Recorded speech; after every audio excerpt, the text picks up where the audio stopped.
প্রবাস থেকে ফিরে দেখা হলো না স্বজনের সঙ্গে। ফরিদপুরের ভাঙায় থেমে থাকা ট্রাকের সঙ্গে ধাক্কায় প্রাইভেট কারের 5 আরোহী নিহত। আহত দুজনের অবস্থাও আশঙ্কাজনক। বাগেরহাটে কুমিরের মুখে প্রাণ গেল 7 বছরের শিশু ফাতিমার। খানজাহান আলীর বাজারের দিঘি থেকে 10 ঘন্টা পর মরদেহ উদ্ধার। দাফন সহ যাবতীয় খরচ বহন করবে সরকার। বন্ধ কারখানা চালুর উদ্যোগ সরকারের, সুযোগ দিতে তালিকা করছে বাংলাদেশ ব্যাংক। ঋণের পাশাপাশি ব্যবসা বাণিজ্যের পরিবেশ ফিরিয়ে আনার তাগিদ, বাড়বে কর্মসংস্থান। বাজেটে অগ্রাধিকার পাবে বিদ্যুৎ জ্বালানি খাত। নবায়নযোগ্য উৎস থেকে বিদ্যুৎ উৎপাদনে গুরুত্ব, অর্থনীতি গতিশীল রাখতেই প্রাধান্য। অযৌক্তিক ব্যয় নিয়ন্ত্রণের তাগিদ। আমরা যে ড্রামগুলো এখানে ইউজ করছি সেগুলো কোনো কেনার ড্রাম না, এটা আমাদের যে মশার ওষুধের যে ড্রাম সেগুলোকে আমরা রিইউজ করেছি। এটাতে একটু প্রবলেম আছে। টব আছে গাছ নেই, ঢাকা গ্রিন করার নামে অর্ধ কোটি টাকারও বেশি লোপাট উত্তরের 2 কর্মকর্তার। জনগণের সঙ্গে প্রতারণা বলছে নগর পরিকল্পনাবিদ। ব্যবস্থার আশ্বাস প্রশাসকের।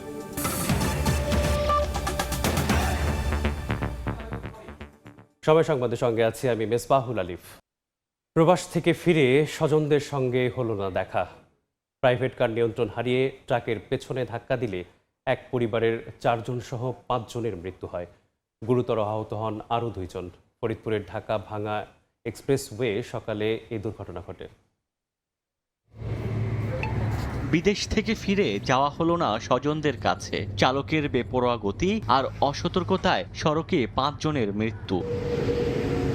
স্বজনদের সান্নিধ্য পেতে বুক ভরা স্বপ্ন নিয়ে দীর্ঘদিন পর মঙ্গলবার দেশে ফেরেন প্রবাসী রাকিব। স্বজনদের সঙ্গে প্রাইভেট কারে করে রওনা হন নিজ জেলা ফরিদপুরের উদ্দেশ্যে। কিন্তু ভোরে ঢাকা ভাঙা এক্সপ্রেসওয়ের মালিগ্রাম এলাকায় পৌঁছালে সামনে থাকা একটি গ্যাস সিলিন্ডার বোঝাই ট্রাকের পেছনে সজোরে ধাক্কা দেয় প্রাইভেট কারটি। দুমড়ে মুচড়ে গিয়ে ঘটনাস্থলেই নিহত হন 4 জন। গুরুতর আহত 3 জনকে উদ্ধার করে হাসপাতালে নিলে সেখানে মারা যান আরও 1 জন। ঘটনাস্থলে আমার শাশুড়ি, আমার 2 কুটুম, আমার স্ত্রী, গাড়ির ড্রাইভার, এই 5 জন জায়গায় মারা গেছে। বাচ্চা 2 জন ছিল, তার মধ্যে একটা বাচ্চা সুস্থ আছে আর একটা বাচ্চা মোটামুটি ক্রিটিক্যালি ভিতরে আছে।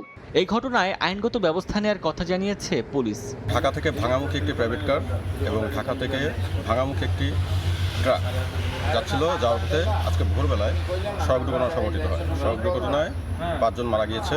নিহত রাকিব মালয়েশিয়া প্রবাসী ছিলেন। সময় সংবাদ, ফরিদপুর। এ নিয়ে বিস্তারিত জানাতে ফরিদপুর মেডিকেলে আছেন সহকর্মী শিকদার সজল। সরাসরি যাচ্ছি তার কাছে।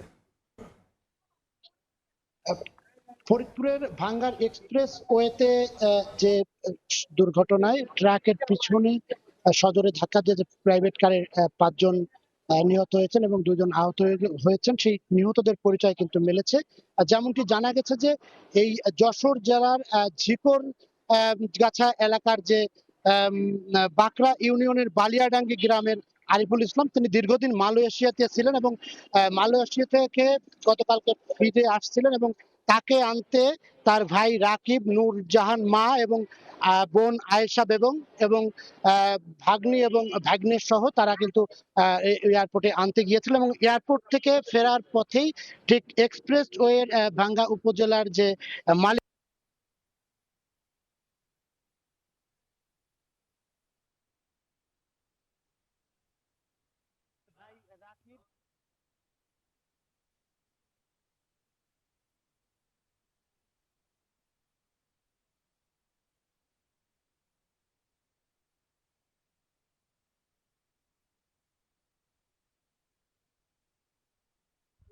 এবং আয়েশা বেগম এবং যে চালক ভাঙ্গা উপজেলা স্বাস্থ্য কমপ্লেক্সে নিয়ে গেলে সেখানে কিন্তু আরিফুল ইসলাম এবং তার ভাগ্নে আশরাফুল এবং তাসফিয়া যে দুই শিশু সহ তাদেরকে ভাঙ্গা উপজেলা স্বাস্থ্য কমপ্লেক্স থেকে ফরিদপুর মেডিকেলে আনার পথের মধ্যে কিন্তু এই প্রবাসী আরিফুল ইসলাম তিনি মারা যান।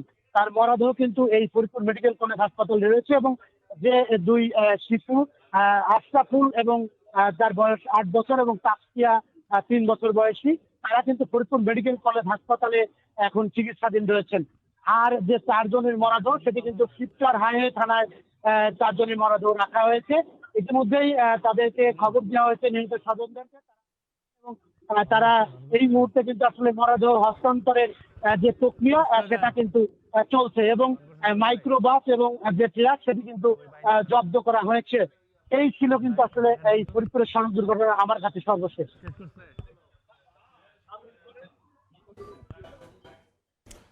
যুক্ত ছিলাম ফরিদপুর মেডিকেল কলেজের সামনে থেকে।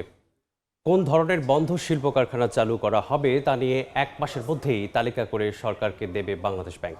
ব্যাংকগুলোর দেয়া তথ্য ও সক্ষমতার উপর নির্ধারিত করা হবে বন্ধ কলকারখানার ভাগ্য। অর্থনীতিবিদরা বলছেন, রুগ্ন ও বন্ধ শিল্পের পার্থক্য বিবেচনায় আর্থিক বিনিয়োগের সিদ্ধান্ত প্রশস্ত করবে কর্মসংস্থানের বাজার। সিলিয়া সুলতানের রিপোর্ট। মাছের ঘের আর কৃষি জমি মনে হলেও এটি আসলে মূলত একটি ফ্যাক্টরির মাঠ, যে মাঠে কোনো এক সময় হয়তো শত শত শ্রমিক কাজ করতে আসতেন। সে মাঠটি যেমন কৃষি জমিতে রূপান্তর হয়েছে, ঠিক একইভাবে ফ্যাক্টরির ভেতরের মেশিনগুলো আসলে বিক্রি করে ফেলতে বাধ্য হয়েছেন মালিক। শ্রমিকরা তাদের কাজ হারিয়েছেন। জানা মতে প্রায় 4000 শ্রমিক এই ফ্যাক্টরিতে কাজ করতেন। কোভিডের পর মোশাররফ হোসেনের জন্য ব্যাংক বরাদ্দ করেছিল 50 লাখ টাকা, কিন্তু সে টাকা হাতে ছুঁয়ে দেখতে পারেননি। এগুলো নষ্ট, হ্যাঁ এগুলো বরাদ্দ হয়ে গেছে। তবে গায়েবী এই ঋণের সুদের জাল এখন কোটি টাকা ছাড়িয়ে গিলে ফেলেছে প্রতিষ্ঠানটির হাজার হাজার কর্মীর ভাগ্য। এখন তিনি নিজের মাথার উপর ছাদও হারাতে চলেছেন। ব্যাংকই আমার সাথে জালিয়াতি করছে, বড় জালিয়াতি। ব্যাংক যদি আমাকে হেল্প করতো তাহলে আমি পুনরায় দাঁড়াইতে পারতাম। আমি ব্যবসা বুঝি, আমি কাজ বুঝি, আমি একজন কর্মঠ লোক। আপনার কাছে কখনো ব্যাংকের টাকা পৌঁছায়ই নাই? না, ওই 50 লক্ষ টাকার একটা টাকাও আমার কাছে দেয় নাই। এই টাকাটা আমার হাতে পর্যন্ত পৌঁছায় নাই। এই টাকাটা তারা আবার ওই সুদে অ্যাডজাস্ট করে নিয়ে গেছে। কাজ হারানো কত সহজ! হঠাৎ এক রাতে মুঠোফোনের এক খুদে বার্তায় 20 বছরের কাজ হারানো সহকর্মীদের বেকার জীবনের দুর্বিষহ গল্প বলেন তফিজুল ইসলাম। কেউ অটো চালাচ্ছে, কেউ বাড়িতে চলে গেছে, কৃষি করতেছে, মানে বিভিন্ন। এই যেমন কোম্পানি, যেমন আমারই কলিগ একসাথে চাকরি করছে প্রায় 20 বছর, অলরেডি 2 জন মারা গেছে চিকিৎসার অভাবে ধরতে গেলে। সাভারের একই রোডে পরপর বন্ধ হয়েছে 9000, তারপর 4000 শ্রমিকের 2টি প্রতিষ্ঠান। আরেকটি প্রতিষ্ঠানের 11000 কর্মী এখন চাকরি হারানোর পথে। এমন অবস্থায় বন্ধ কারখানা চালু করার সুযোগ কারা পাচ্ছেন তা নিয়ে ব্যাংকগুলোর কাছে তথ্য চেয়েছে বাংলাদেশ ব্যাংক। কেউ এক্সপোর্ট ওরিয়েন্টেড ছিল কিন্তু গ্লোবাল মার্কেট তারা হারিয়েছে। কেউ কি সুদের বার্ডেন এত বেশি হয়ে গেছে এবং একটা দীর্ঘমেয়াদী একটা ঋণের কিস্তি ডিফল্ট হওয়ার কারণে এখন এটা জ্যামিতিক হারে বৃদ্ধি পাচ্ছে। এই মুহূর্তে তাদের পক্ষে আর ওই কন্টিনিউ করা সম্ভব না। এক একজনের নেচার এক এক রকম হবে। আমরা সবগুলোই কালেক্ট করছি যে কোন ফ্যাক্টরি কী কারণে বন্ধ অবস্থায় আছে, তারপর সেগুলি অ্যানালাইসিস করে সরকারের সাথে বসে একটা সিদ্ধান্ত নেওয়া হবে যে কী ধরনের নীতিগত বা আর্থিক সুবিধা দিলে এই বন্ধ কলকারখানাগুলো আবার পূর্ণতভাবে চলতে পারবে। কম্প্রিহেন্সিভ একটা উদ্যোগ নেওয়া হবে যেখানে সব ধরনের সমস্যাকেই অ্যাড্রেস করার চেষ্টা করা হবে। এটা মাসখানিকের মধ্যেই কালেকশন শেষ হবে। তবে বন্ধ কারখানা সচল করতে আর্থিক সহায়তা ছাড়াও ব্যবসায়িক পরিবেশ নিশ্চিত করা অন্যতম চ্যালেঞ্জ হবে বলে মনে করেন অর্থনীতিবিদরা। শুধুমাত্র সরকার না, এখানে যারা নাকি উদ্যোক্তা ছিল তাদেরকে এগিয়ে আসতে হবে। এবং তারা তখনই মানে আপনার এগিয়ে আসবে যখন যারা নাকি যাদের জন্য এগুলো আপনার পুড়ে গিয়েছিল বা এগুলো ক্ষতিগ্রস্ত হয়েছিল তাদেরও কিছু শাস্তির ব্যবস্থা করতে হবে। কারণ যারা এগুলো নষ্ট করলো তাদেরকে যদি শাস্তির ব্যবস্থা না করা হয় তাহলে ডেফিনেটলি ওই যে যারা উদ্যোক্তা তারাও এগিয়ে আসবে না। তবে রাজনৈতিক বা অস্থিতিশীলতার কারণে বন্ধ কারখানা ছাড়াও রুগ্ন প্রতিষ্ঠানের সংজ্ঞায় পড়ে, অর্থাৎ যে প্রতিষ্ঠান দীর্ঘ সময় ধরে অর্থনৈতিকভাবে ক্ষতির সম্মুখীন, লোকসান গুনছে বা উৎপাদন ক্ষমতা হ্রাস পেয়েছে এমন প্রতিষ্ঠানকে ঋণ দেওয়ার ক্ষেত্রে রুগ্ন ও বন্ধ প্রতিষ্ঠানের সক্ষমতা ও বিভাজন যাচাই বাছাই করে ঋণ দিলে আর্থিক অপচয় হ্রাস পাবে বলে মনে করেন অর্থনীতিবিদরা। সিলিয়া সুলতানা, সময় সংবাদ, সাভার। কুমিরের মুখে প্রাণ গেল শিশু ফাতিমার। 10 ঘন্টা পর বাগেরহাটের খানজাহান আলী রহমতুল্লাহ আলাইহি মাজারের দিঘি থেকে মরদেহ উদ্ধার হয়েছে। তার শরীরের কয়েক জায়গায় কুমিরের কামড়ের দাগ রয়েছে। শিশুটির দাফনসহ যাবতীয় খরচ বহন করবে সরকার। চোখের সামনে কুমিরের মুখে প্রাণ গেল একমাত্র সন্তানের। সেই মরদেহ পেয়ে বাকরুদ্ধ মা। সোমবার রাত 8:30টার দিকে বাগেরহাটের খান জাহান আলী রাদিয়াল্লাহু মাজারের দিঘির পূর্ব পাশের ঘাটে গোসল করতে নামে 7 বছরের শিশু ফাতেমা। এই সময় দিঘিতে থাকা একটি কুমির তাকে পানিতে টেনে নিয়ে যায় বলে জানায় প্রত্যক্ষদর্শীরা। সঙ্গে সঙ্গে নৌকা নামিয়ে উদ্ধারে নামে স্থানীয়রা। পরে ফায়ার সার্ভিস, পুলিশ, জেলা প্রশাসন অংশ নেয় উদ্ধার অভিযানে। 10 ঘন্টা পর মঙ্গলবার ভোরে মহিলাঘাটের পাশ থেকে ওই শিশুর মরদেহ উদ্ধার করে খাদেম ও ফায়ার সার্ভিসের সদস্যরা। তার শরীরে কয়েক জায়গায় কুমিরের কামড়ের দাগ রয়েছে। জেলা প্রশাসক ও পুলিশ প্রশাসনের সাথে আলোচনা সাপেক্ষে মরদেহ দাফন ও পরবর্তী ব্যবস্থা গ্রহণ করা হবে। মারা যাওয়া শিশুটির মা ভবঘুরে ও মানসিক প্রতিবন্ধী। শিশুটির দাফন সহ যাবতীয় খরচ সরকার বহন করবে বলে জানিয়েছে জেলা প্রশাসন। সময় সংবাদ, বাগেরহাট। এ নিয়ে বিস্তারিত জানাতে বাগেরহাটের খানজাহান আলী রহমতুল্লাহ আলাহির বাজারে আছেন সহকর্মী আলী আকবর টুটুল। সরাসরি যুক্ত হব তার সাথে। 10 ঘন্টা পর যে কুমিরে ফাতেমাকে টেনে নিয়ে গেছিল সেই কিন্তু তারপরে কিন্তু মরদেহ উদ্ধার করা হয়েছে এবং যে ঘাটি থেকেই ফাতেমাকে নিয়ে যাওয়া হয়েছিল টেনে এবং এবং কুমিরটি সেই ঘাটে কিন্তু ভাসমান অবস্থায় সকাল 6টার দিকে উদ্ধার করা হয়। স্থানীয় যে এখানকার যে খাদেমরা রয়েছে এবং ফায়ার সার্ভিসের লোকজন ছিল তারা কিন্তু উদ্ধার করে এবং ঘাটি তার মরদেহটি রাখা হয়েছে। একটা বিষয় আমরা বলে রাখি যে আসলে এই যে খানজাহান আলী ঐতিহাসিক খানজাহান আলীর দিঘিটি আসলে যে ঘাটগুলো রয়েছে ঘাটগুলো কিন্তু অরক্ষিত থাকার কারণে যতদূর কিন্তু এই কমিটি বিভিন্ন স্থানে কিন্তু ঘুরে বেড়াতো, কিন্তু সেই জায়গাটা থেকে আসলে এর আগেও একটু দুর্ঘটনা ঘটেছে। তবে এই যে কালকে যে ঘটনাটা ঘটেছে খুবই মর্মস্পর্শী এবং যেটা আসলে খুবই দুঃখজনক ঘটনা। এখানকার খাদেমরা এবং এখানে যারা সংশ্লিষ্ট রয়েছেন তারা কিন্তু বলেছেন যে আসলে এই ঘটনাটি খুবই একেবারে রেয়ার। কারণ গতকালকে যে দর্শনার্থীদের ভিড় ছিল এবং বাচ্চাটি এবং ওখানে গোসল করতে নামার সময় কিন্তু আসলে তাকে টানি হেঁচড়ে নিয়ে যায়। ওই সময় সে দুটো হাত দিয়ে হাত নেড়েছিল এবং প্রত্যক্ষদর্শীরা জানিয়েছে এবং এইটাকে আসলে অনেকের মধ্যে উদ্বেগ উৎকণ্ঠা ছড়িয়ে পড়েছে। এই বিষয়টি নিয়ে আসলে রাতভর কিন্তু চেষ্টা চালিয়েছেন এখানে যে প্রশাসন রয়েছেন এবং পুলিশ প্রশাসন, জেলা প্রশাসন এবং এখানকার খাদেমরা রয়েছে সকলেই কিন্তু তারা চেষ্টা করছেন যে আসলে শিশুটিকে উদ্ধার করা যায় কিনা। তারপরেও কিন্তু প্রায় ভোরে যখন ভেসে ওঠে তখন কিন্তু এই শিশুটিকে উদ্ধার করা হয়েছে। আমরা সবশেষ যেটা জানিয়েছি যেখানে কিন্তু শিশুটির মা কিন্তু এক ধরনের মানসিক ভারসাম্যহীন এবং দীর্ঘদিন বাস স্ট্যান্ড এলাকায় থাকতো। এরপরে গত 2-1 বছর ধরে এই মাজার প্রাঙ্গণে এসে কিন্তু তারা অবস্থান নেয়। আজকে বেলা 11টার দিকে তার জানাজা হবে এবং এই ঘাটে এবং মাজার প্রাঙ্গণে। এরপর দক্ষিণ এবং পূর্ব পাশে যে দিঘি রয়েছে দিঘির একটি ঘন কবর রয়েছে এবং সেখানে তাকে সমাহিত করা হবে। এমনটাই কিন্তু এখানকার জানিয়েছেন যে প্রধান খাদেম রয়েছেন ফকির তারিকুল ইসলাম, তিনি জানিয়েছেন। এছাড়া যদি একটু বলি যে এখানে এখন কিন্তু মানুষের একটাই দাবি উঠেছে যে আসলে এই যে দুটো ঘাট রয়েছে সেই ঘাট দুটোকে যে সুরক্ষিত করা যায় কিনা, ফেন্সিং দিয়ে আটকানো যায় কিনা। কারণ দিঘিতে যেরকম ঐতিহ্য রয়েছে কুমিরের, তেমনি দর্শনার্থীর আগ্রহ থাকে কুমির দেখার জন্য, মিঠে পাখির কুমির। তবে যে শতবর্ষী যে কালাপাড় ধলাপাড় মারা যাওয়ার পরে যে মাদ্রাজি কুমির, সেই মাদ্রাজি কুমির হিংস্র হয়ে ওঠে এবং সেই কুমিরের আক্রমণে এ পর্যন্ত 2 জন কিন্তু মারা গিয়েছে। এমনটাই আমরা কিন্তু জানিয়েছি। এই ছিল আমার কাছে বাগেরহাটের খানজাহান আলী মাজারের দিঘিতে শিশুটিকে টেনে নেওয়ার যে সবশেষ খবর। যুক্ত ছিলাম বাগেরহাট থেকে। এবার আসছে বাজেটের খবর।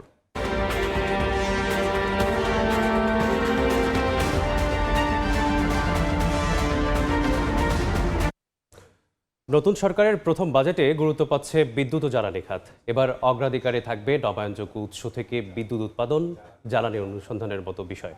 বিদ্যুৎ ও জ্বালানি মন্ত্রী জানান, উৎপাদন খাত ও অর্থনীতি গতিশীল রাখতেই বাজেটে প্রাধান্য দেওয়া হচ্ছে বিদ্যুৎ ও জ্বালানিকে। কয়েকদিনের জ্বালানি সংকটের পর 2 দফা দাম বৃদ্ধি, এলপি গ্যাসের দামেও বড় উল্লম্ফন। শিগগিরই আসতে যাচ্ছে বিদ্যুতের দাম বাড়ানোর ঘোষণা। যাপিত জীবনের অনুষঙ্গ জ্বালানি পণ্যের ক্রমাগত এই দাম বৃদ্ধির মধ্যে আসছে নতুন বাজেট। তবে বাজেটের জটিল তত্ত্ব বোঝে না সাধারণ মানুষ। তাদের চাওয়া নিয়ন্ত্রণে থাকুক তেল গ্যাস বিদ্যুতের দাম, যাতে আমাদের ওখানে লোডশেডিং না হয়, যাতে নিম্নমুখী থাকে দাম, সবাই যাতে ব্যবহার করতে পারে। এটা জনগণের কাছ থেকে পকেট টাকা কাটে বের হয়ে যায়, এটা আমরা চাই না। নিম্নবিত্ত আয়ের মানুষ আমাদের সহনীয়শীলের ভিতরেই যাতে এগুলি থাকে। জ্বালানি সংকটে ধুঁকছে দেশের শিল্প খাত, তাই বিনিয়োগকারীরা তাকিয়ে জ্বালানি নিরাপত্তা নিশ্চিতে বাজেটের নীতি কৌশলের দিকে। নীতি নির্ধারকরা অবশ্য বলছেন, গ্রাহক প্রত্যাশা, অর্থনীতি ও উৎপাদন খাতের সুরক্ষা বিবেচনায় নতুন সরকারের প্রথম বাজেটে অগ্রাধিকারে থাকছে বিদ্যুৎ জ্বালানি খাত। ইরান ইউক্রেন যুদ্ধসহ বৈশ্বিক সংকট চোখে আঙুল দিয়ে দেখিয়েছে আমদানি নির্ভরতার ঝুঁকি। তাই নতুন বাজেটে গুরুত্ব পাবে নবায়নযোগ্য উৎস থেকে বিদ্যুৎ উৎপাদন আর নিজস্ব জ্বালানি উত্তোলন। বঙ্গোপসাগরে তেল গ্যাস অনুসন্ধানের প্রসঙ্গও থাকবে বাজেট বক্তৃতায়। জ্বালানি না হলে, বিদ্যুৎ না হলে তো এদেশের উৎপাদন বাড়বে না। সেই জন্য আমাদের সরকার বিদ্যুৎ এবং জ্বালানি খাতে অনেক যত্নবাদ এবং অনেক অগ্রাধিকার দিয়ে বাজেটে যে বরাদ্দ দিয়ে রেখেছে। আগামী 5 বছরে নবায়নযোগ্য জ্বালানি থেকে 10,000 মেগাওয়াট বিদ্যুৎ উৎপাদন করতে চায় সরকার। আর এই লক্ষ্য পূরণে ভ্যাট ট্যাক্স কমানো সহ বাজেটে নীতি সহায়তার পরামর্শ বিশেষজ্ঞদের। রুফটপ সোলার প্যানেল এগুলোতে যাতে উৎসাহিত করা, এইবারের বাজেটে এগুলোকে বিবেচনায় রেখে আমাদের অর্থায়ন করা হবে এবং আমাদের আমদানি নীতিতেও এগুলোর উপরে যে শুল্ক এটার সাথে সম্পর্কিত সেটা করা হবে যৌক্তিকভাবে। এটাই আমি কামনা করি। তরল জ্বালানিটাকে ফেজ আউটের ডিরেকশনটা এই বাজেটে থাকতে হবে। সরকারি মালিকানা একদিন কোম্পানিতে যে সেবা দিচ্ছে সেই সেবা মুনাফা মুক্ত হবে, তাহলে জ্বালানি মূল্য বৃদ্ধির চাপ অনেকখানি কমে যাবে, সরকারের ভর্তুকিও সহনীয় পর্যায়ে চলে আসবে। পাশাপাশি এ খাতের অযৌক্তিক ব্যয় নিয়ন্ত্রণের দাবিও জানান বিশেষজ্ঞরা। সবার জন্য সহনীয় দামে চাহিদা মাফিক সরবরাহ নিশ্চিত করা, বিদ্যুৎ ও জ্বালানি খাত নিয়ে মানুষের এ চাওয়া পূরণ করেই এখন চ্যালেঞ্জ হয়ে দাঁড়িয়েছে দিন দিন। তবু গ্রাহকদের প্রত্যাশা, নতুন বাজেটে জ্বালানি দর্শন হবে ভোক্তা বান্ধব, যাতে তুলনামূলক কম দামে পাওয়া যায় জ্বালানি পণ্য। ফারুক ভিয়া, রবিন, সময় সংবাদ, ঢাকা। সকালের সময় আরও থাকছে। কৃষিকাজের 21 ধাপের 17 পর্যায়ে সক্রিয় অংশগ্রহণ থাকলেও স্বীকৃতি নেই নারীর। সরকারের খাতায় নেই সঠিক পরিসংখ্যান, কৃষক কার্ড ও ঋণ সুবিধা থাকে বঞ্চিত।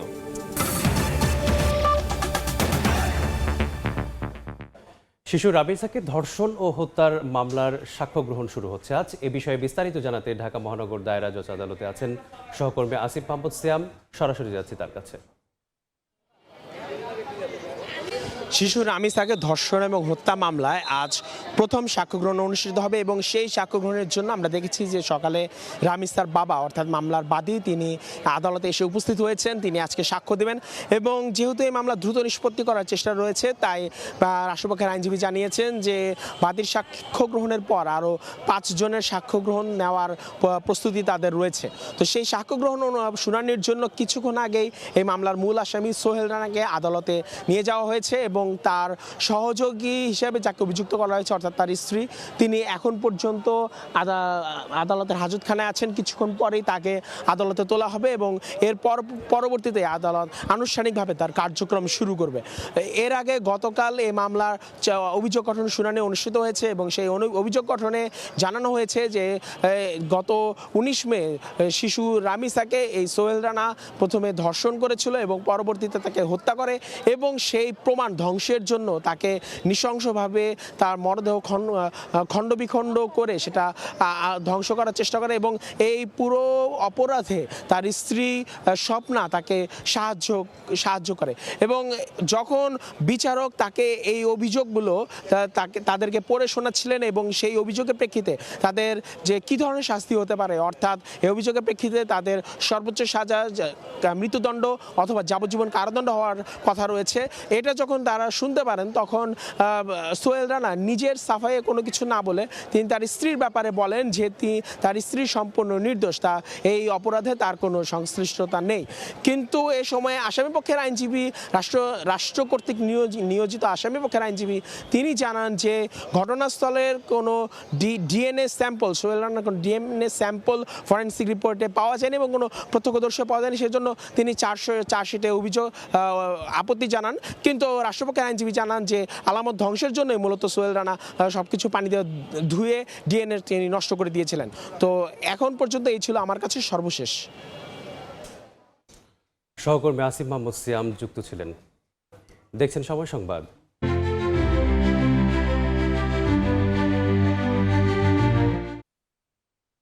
অন্তর্বর্তী সরকারের সময়ে টবে গাছ লাগানোর নামে বছরখানেক আগে $1.5 কোটি টাকারও বেশি লোপাট করেছে তৎকালীন ঢাকা উত্তর সিটি কর্পোরেশনের 2 কর্মকর্তা। ঢাকা গ্রিন করার লক্ষ্য দেখানো হলেও মূলত বরাদ্দের টাকায় গ্রিন হয়েছে তাদের পকেট। নগর পরিকল্পনাবিদরা বলছেন, অর্থ হাতানোর জন্যই চলে জনগণের সঙ্গে এমন প্রতারণা। অবশ্য অভিযুক্তদের বিরুদ্ধে ব্যবস্থা নেওয়ার কথা জানিয়েছেন ঢাকা উত্তর সিটির বর্তমান প্রশাসক। M A আজিমের report. বছরখানেক আগে গ্রিন ঢাকা গড়ার লক্ষ্যে টবে গাছ লাগানোর নামে 22 লাখ টাকা খরচ করে ঢাকা উত্তর সিটি কর্পোরেশন। আমরা ঘুরে দেখতে চাই সে গাছের বর্তমান অবস্থা। বরাদ্দের অর্থে টবের গাছ কতটুকু গ্রিন করতে পেরেছে বর্তমান ঢাকাকে।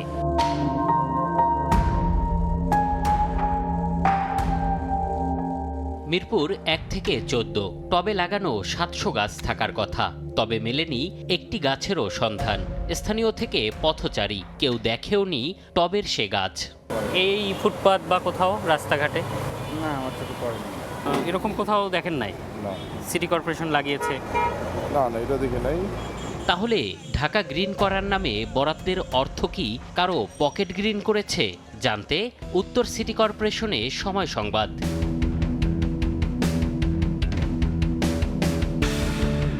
ক্যামেরার সামনে কথা বলতে রাজি না পরিবেশ, জলবায়ু ও দুর্যোগ ব্যবস্থাপনা সার্কেলের কোনো কর্মকর্তা।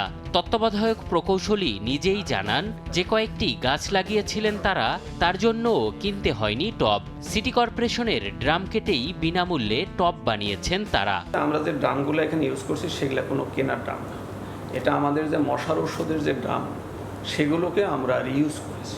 গাছ কোথায় প্রশ্নের মুখে দায় স্বীকার করেন আরবরিকালচার কর্মকর্তা। বলেন, কিছুটা ত্রুটি আছে তাদের। এটাতে একটু হচ্ছে আমরা একটু প্রবলেম আছে, একেবারে যে নাই প্রবলেম তা না। এখানে হচ্ছে কিছু এই জায়গায় আমাদের হচ্ছে গাছ নষ্ট করে ফেলছে। শুধু একটি সড়ক আর 700 গাছ নয়, রাজধানীতে এমন একাধিক স্থানে গাছ লাগানোর নামে অর্থ ব্যয় করছেন তারা। 700 আমরা এখানে দিইনি, আমাদের 1000 প্রত্যেকটা কোথায় কোথায় দিচ্ছে আমাদের লিস্ট আছে, ওইখানে আমরা 700 দিইনি। আমাকে একটু লিস্টটা দিতে পারবেন ভাই? আচ্ছা, আমি ওটা দিতে পারবো।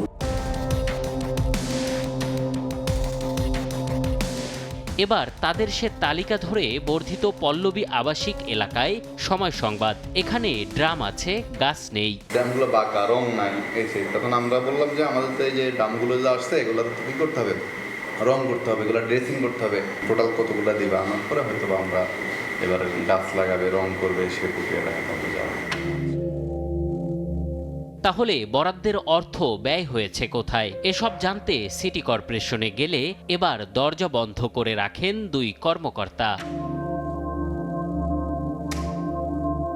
গাছ লাগানোর নামে অর্থ আত্মসাৎকে জনগণের সঙ্গে প্রতারণা হিসেবে দেখছেন এ নগর পরিকল্পনাবিদ। টবের গাছ অথবা গাছ লাগিয়ে সেটা লালন না করার মধ্যে দিয়ে সে গাছগুলোকে হত্যা করলো, তাদের দৃষ্টান্তমূলক শাস্তি হওয়া প্রয়োজন প্রতারণার জন্য। আর অভিযুক্তদের বিরুদ্ধে ব্যবস্থা নেয়ার কথা জানান উত্তর সিটি কর্পোরেশনের বর্তমান প্রশাসক। যারা এই গাছ লাগায় বৃক্ষরোপণগুলো করেন তারা যদি পরিচর্যা না করে এবং তারা যদি যথাযথ শর্ত মেনে না চলে, তাদের বিরুদ্ধে আমি ব্যবস্থা গ্রহণ করব। সময় সংবাদের অনুসন্ধান বলছে, ঢাকা উত্তর সিটি কর্পোরেশনে গাছ ও মাটির জন্য বরাদ্দের 58,92,000 টাকা লোপাট হয়েছে। এম এ আজিম, সময় সংবাদ, ঢাকা। বিদেশি বিনিয়োগকারীদের অনীহায় ধীরগতিতে চলছে মাতারবাড়ির পাশাপাশি বে টার্মিনাল মেগা প্রকল্প। কম বিনিয়োগে বেশি লাভ তুলতে এনসিটি, সিসিটি এবং জিসিবির দিকেই এখন নজর তাদের। অথচ ঝুলে আছে বে টার্মিনাল এবং মাতারবাড়িতে অন্তত $6 বিলিয়ন বিনিয়োগের সিদ্ধান্ত। শাফত টুপুর ক্যামেরায় আরও জানাচ্ছেন কমল দে। বে টার্মিনাল, মাতারবাড়ি গভীর সমুদ্র বন্দর আর লালদিয়া টার্মিনাল বাণিজ্যের চিতার হবে আগামীর বাংলাদেশের অর্থনীতির গেম চেঞ্জার। প্রচলিত এ ধারণা থাকলো একের পর এক জটিলতা ভিড়ছে এই 3টি মেগা প্রকল্পে। সময় পেরিয়ে গেল, এই 3টি বন্দরে এখনো গড়ে ওঠেনি কোনো অবকাঠামো, এমনকি বিনিয়োগকারীদের সাথে আটকে আছে চুক্তির চূড়ান্ত রূপ। নতুন পোর্ট মানে আপনি নতুনভাবে নতুন এফিসিয়েন্সি এবং কম বেটার এফিসিয়েন্সিতে করবেন, দ্যাট ইজ দ্য অ্যাডভান্টেজ। 17,525 কোটি টাকার বে টার্মিনাল প্রকল্পে বিশ্বব্যাংক সহায়তা হিসেবে দিয়েছে 9,333 কোটি টাকা, আর বাকি 6,500 কোটি টাকার যোগান দেবে চট্টগ্রাম বন্দর নিজেই। 6,500 কোটি টাকা অর্থায়ন নিশ্চিত হলো কক্সবাজার মাতারবাড়ি গভীর সমুদ্র বন্দরের জেটি, টার্মিনাল, শেড এবং ইয়েট নির্মাণের কাজ চলছে অনেকটা ধীর গতিতে। আর পতেঙ্গায় 50 একর জায়গার উপর টার্মিনাল নির্মাণ এবং অত্যাধুনিক যন্ত্রপাতি স্থাপনে 6,700 কোটি টাকা বিনিয়োগ করতে যাচ্ছে বিশ্বখ্যাত শিপিং প্রতিষ্ঠান মার্কস লাইনের এপি মুলার। বে টার্মিনালের জন্য আমাদের যে ফিজিবিলিটি স্টাডিটা দরকার ছিল সেটা আমাদের 2D সিমুলেশনের কাজ শেষ হয়েছে। এটার এখন তথ্যপত্র যাচাইয়ের কাজ চলছে। পাশাপাশি লালদিয়া কন্টেইনার টার্মিনালের আমাদের এটার যে সমস্ত ছাড়পত্র সংক্রান্ত এবং অন্যান্য ড্রয়িং ডিজাইন সম্পর্কিত যে সমস্ত কার্যক্রম পরিচালনা করা দরকার সেই সমস্ত কার্যক্রম চলছে।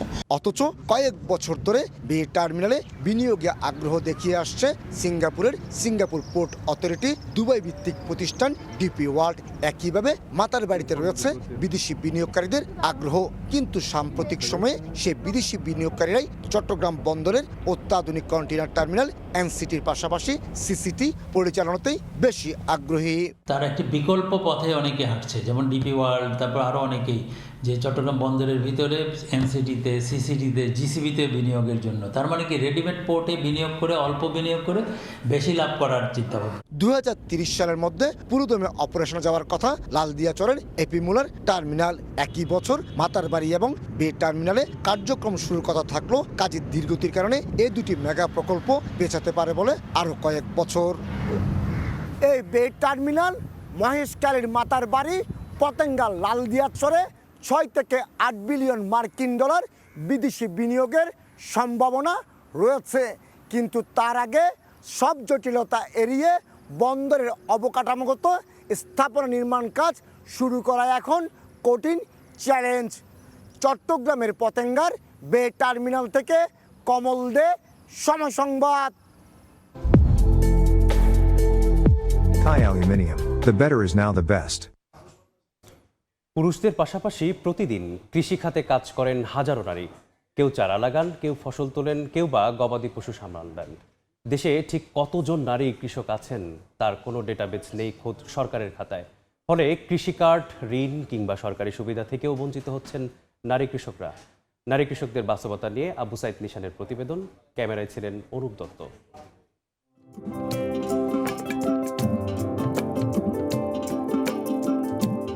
ভোলার বোরহানউদ্দিনের গঙ্গাপুর ইউনিয়নের লাইজু বেগম সকাল থেকে রাত পর্যন্ত ফুরসত নেই অবসরের। মাঠ থেকে শুরু করে গৃহস্থালের কাজ সব সামলান একাই। পরিবারের কাছেও আমরা মূল্যায়ন পাই না, আর সরকারের কাছেও কোনো মূল্যায়ন পাই না।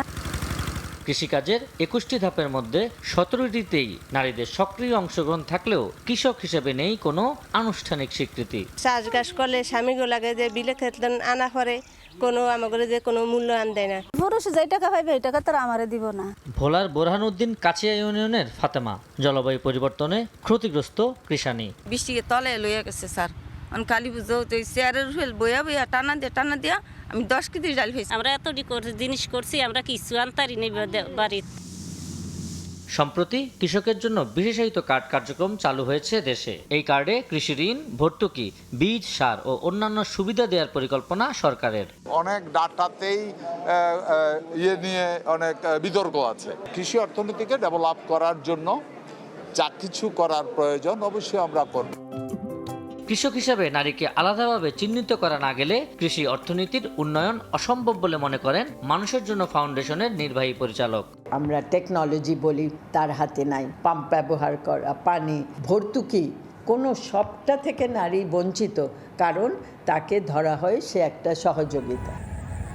জিডিপিতে নারীর পরিশ্রমের ইতিবাচক প্রভাব স্পষ্ট করে তুলতে বিদ্যমান তথ্যভাণ্ডার আরও সমৃদ্ধ করার তাগিদ দিচ্ছেন কৃষি অর্থনীতিবিদরা। জিডিপিতে যাতে করে নারীদের এই যে পরিশ্রম এটা যাতে প্রতিফলিত হয় তার ব্যবস্থা করতে হবে। স্বীকৃতির সুযোগ আর প্রণোদনা পেলে মাঠের এই নারীই বদলে দিতে পারে কৃষির ভবিষ্যৎ।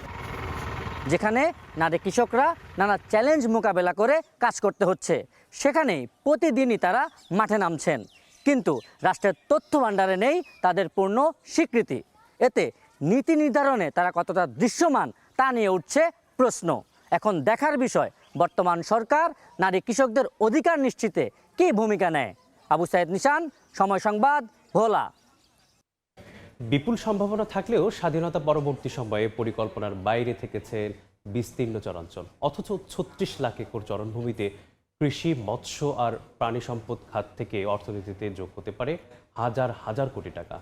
এজন্য চর উন্নয়ন বোর্ড গঠনের মধ্য দিয়ে বর্তমান সরকারের পরিকল্পনার নকশায় চরাঞ্চলকে গুরুত্ব দেওয়ার পরামর্শ সচেতন নাগরিকদের। গাইবান্ধা থেকে আরও জানাচ্ছেন হেদায়েতুল ইসলাম বাবু।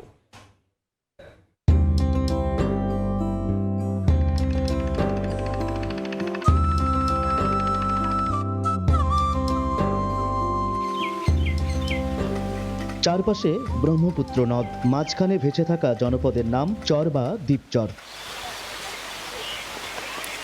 শৈশবটা এখানে এমনই দুঃসাহসী।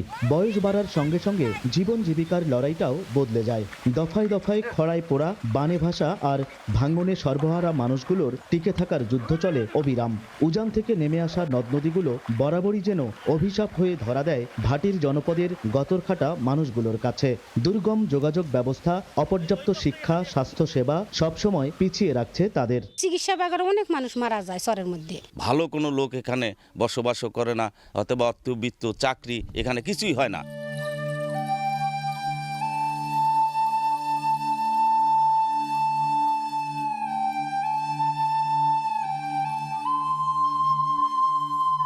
উত্তরের জনপদ গাইবান্ধার গুপ্তমণি চরের মতো দেশের ৩২ জেলার ১০০ উপজেলায় আছে ১৫ লাখ পরিবার, যেখানে প্রায় ৬০ লাখ মানুষের বসবাস। স্বাধীনতার পর আজ অবধি কোনো গভর্নমেন্ট কিন্তু এই মানুষগুলোর জন্য কোনো উদ্যোগ গ্রহণ করেনি। উত্তরবঙ্গের সমস্যা নিয়ে ইতিপূর্বে উন্নয়ন বোর্ড গঠন হয়েছিল, আজকে নাই।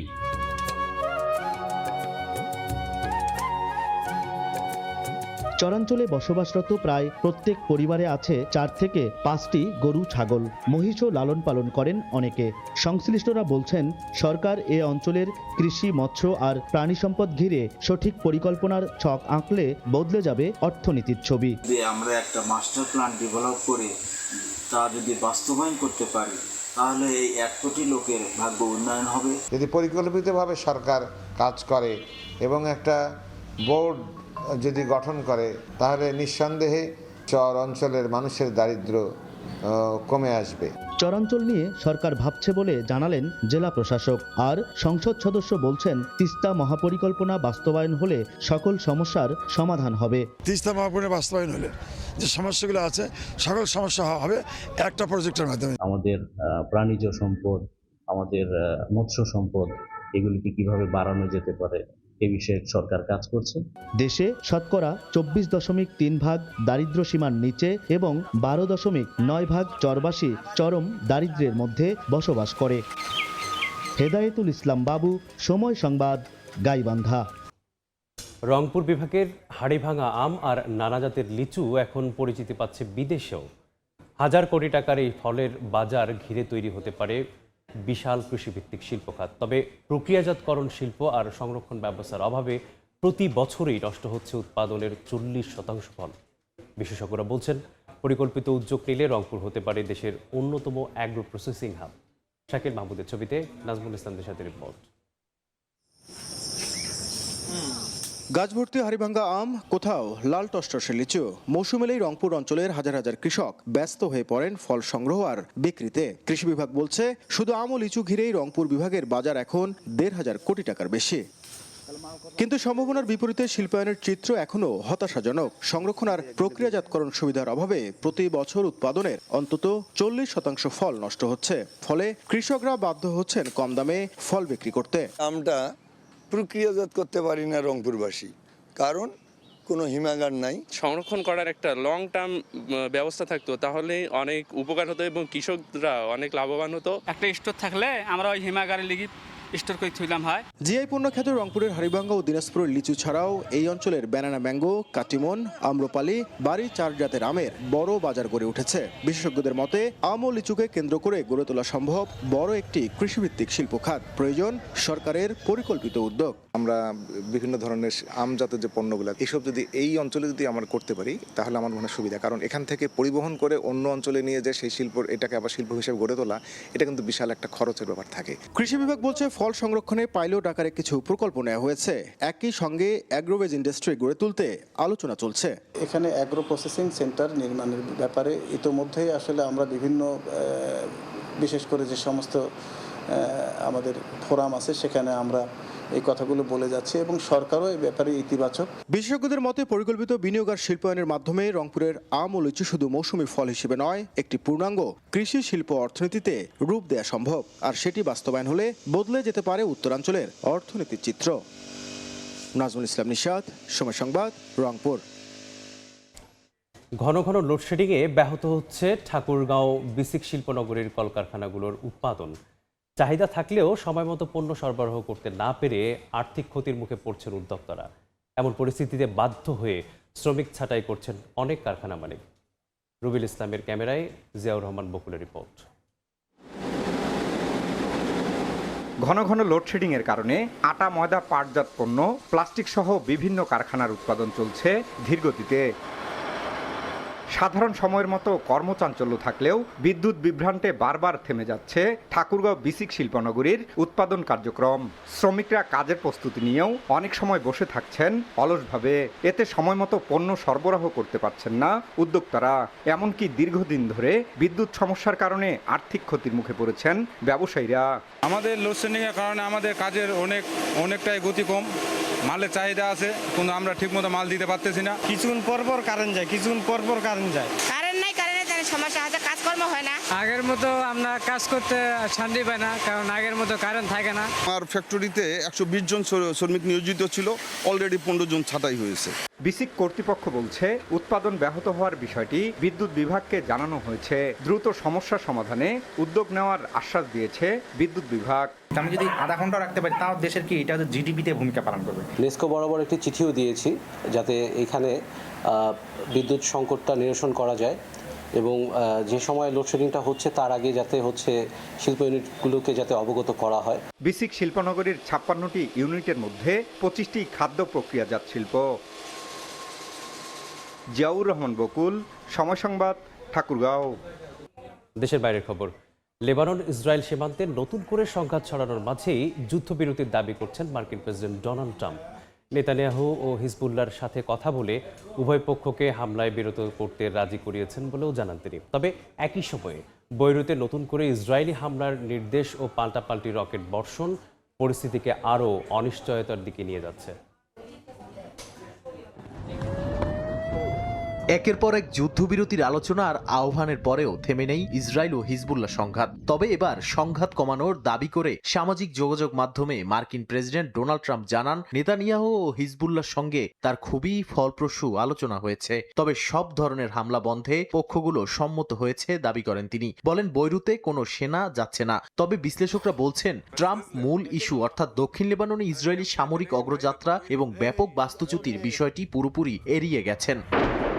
ট্রাম্পের বক্তব্যের সবচেয়ে আলোচিত অংশ হচ্ছে হিজবুল্লাহর সঙ্গে সরাসরি আলোচনার দাবি। বিশ্লেষকরা বলছেন যদি সত্যি ট্রাম্প সরাসরি হিজবুল্লাহর সঙ্গে কথা বলে থাকেন তবে এটি 80-র দশকের পর ওয়াশিংটন হিজবুল্লাহ সম্পর্কের ক্ষেত্রে এক নজিরবিহীন ঘটনা। কারণ যুক্তরাষ্ট্র দীর্ঘদিন ধরেই সংগঠনটিকে সন্ত্রাসী তালিকায় রেখেছে। তবে হিজবুল্লাহ এই সমঝোতার শর্ত কতটা মেনে চলবে তা নিয়ে এখনও ধোঁয়াশা কাটেনি।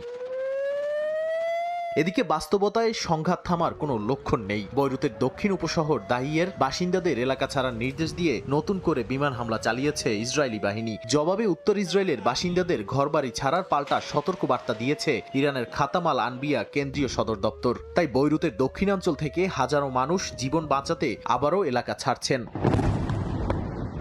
লেবানন জুড়ে এখন তীব্র যুদ্ধ পরিস্থিতি। টাইর জেলা ও নাবাতিয়ে আল ফাওকায় ইসরায়েলি ড্রোন ও বিমান হামলায় বহু হতাহতের খবর পাওয়া গেছে। পাল্টা জবাবে উত্তর ইসরায়েল টার্গেট করে রকেট ও বিস্ফোরক ড্রোন হামলা অব্যাহত রেখেছে হিজবুল্লাহ। 2 মার্চ সংঘাত পুনরায় শুরু হওয়ার পর থেকে লেবাননে নিহতের সংখ্যা 3,500 ছুঁই। সামরিক বিশ্লেষকদের মতে স্থলযুদ্ধে সুবিধা করতে না পেরেই বোমাবর্ষণের তীব্রতা বাড়িয়েছে ইসরায়েল। নাদিম মারজান, সময় সংবাদ। প্রথমবারের মতো লং মার্চ 12BY-1 রকেট সফলভাবে মহাকাশে উৎক্ষেপণ করেছে চীন। স্থানীয় সময় সোমবার দেশটির উত্তর পশ্চিমের দোংফেং উৎক্ষেপণ কেন্দ্র থেকে রকেটটি মহাকাশে পাঠানো হয়। এটি কিয়ানফান কনস্টেলেশনের একদল স্যাটেলাইটকে সফলভাবে কক্ষপথে স্থাপন করে। লং মার্চ 12B রকেটের এটি ছিল প্রথম উড্ডয়ন। পুনর্ব্যবহারযোগ্য এই রকেটটি 20 টনেরও বেশি পেলোড বহন সক্ষম এবং চীনের স্যাটেলাইট ভিত্তিক ইন্টারনেট নেটওয়ার্ক সম্প্রসারণে গুরুত্বপূর্ণ ভূমিকা রাখবে।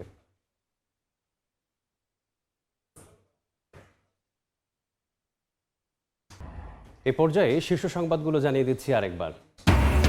প্রবাস থেকে ফিরে দেখা হলো না স্বজনদের সঙ্গে। ফরিদপুরের ভাঙায় থেমে থাকা ট্রাকের সঙ্গে ধাক্কায় প্রাইভেট কারের 5 আরোহী নিহত, আহত 2 জনের অবস্থাও আশঙ্কাজনক। বাগেরহাটে কুমিরের মুখে প্রাণ গেল 7 বছরের শিশু ফাতিমার। খানজাহান আলী বাজারের দিঘি থেকে 10 ঘন্টা পর মরদেহ উদ্ধার। দাফন সহ যাবতীয় খরচ বহন করবে সরকার। এবং 1 মাসে নির্ধারণ হবে বন্ধ কারখানা ও কর্মীদের ভাগ্য। আর্থিক সক্ষমতা বিবেচনায় হচ্ছে তালিকা। ঋণের পাশাপাশি ব্যবসায়িক পরিবেশে জোর, নাশকতায় জড়িতদের শাস্তির পরামর্শ।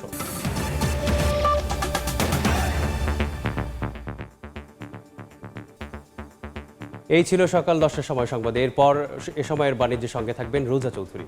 ধন্যবাদ মেজবা। এ সময়ের বাণিজ্য নিয়ে আসছি কিছুক্ষণ পর, সঙ্গে থাকুন সময়ের।